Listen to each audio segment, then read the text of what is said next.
Indahong pag-aresto dun sa mga sangkot sa flood control project scandal, abutin pa ng hanggang Pasko kung hindi man sa maagang bahagi po ng 2026. Yan at iba pang mga balita sa pag-uulat ni Bombo Grant Hilario. Aminado ang kasalukuyang kalihim ng Department of Justice ng Secretary Jesus Crispin Boying Remulla na hindi agaran matatapos ang investigasyon ukol sa flood control projects anomaly. Ayon kay Justice Secretary Remulla, mahabang proseso ang pagdadaanan pa nito sa sinimulang case build-up laban sa mga sangkot sa issue ng korupsyon.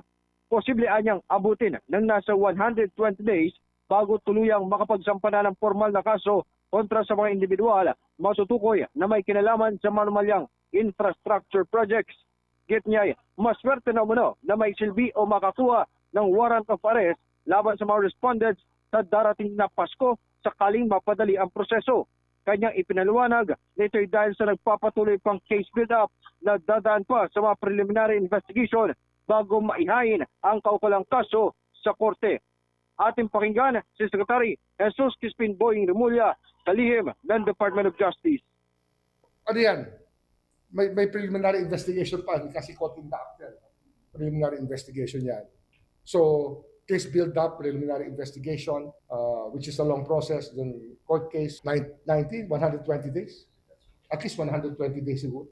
Pero sir, maswerte tayo kung may pamasko nila, warrant of arrest, maswerte na. Sa kasalukuyan, mayroong higit 200 katao ang iniimbestigahan ng Department of Justice ang umunoy sangkot sa flood control projects anomaly. Ayon sa kalihim, 67 dito ay mga contractors o mga kontratistang kalaunay naging kongresista at miyembro sa mababang kapulungan ng Kongreso. Kung kaya tiniyak ni Justice Secretary Remulla na hindi lusot ang mga tinaguriang contractors na kabilang rin sa mga pananagutin ng kaguran. Ito'y kahit pa hindi direktang nakapangalan sa opisyal ang proyekto o contractor na inuugnay sapagkat open shut case naman raw na itong maituturing. Ating muling balikan ang tinig ni Secretary Jesus Crispin Boying Remulla ng Department of Justice. Parang ano yan eh, parang open shut case yan. Oh, kahit na ano yan, kahit na nilagay mo sa pangalan ng anak mo yan, o kaya sa kapatid mo, prohibited interest pa rin yun. Well, we can talk about it, but we're studying all the legal ramifications first. Para we can report to the country kasi it's not about us eh. It's about the issue before all of us. Di ba? Hindi naman kami nagpapa-importante dito. Kailangan lang namin sabihin sa inyo na ginagawa na namin lahat to kasi walang gumagawa nito dati. Ngayon lang ginagawa ito. Andiyan na yun eh. Di ba?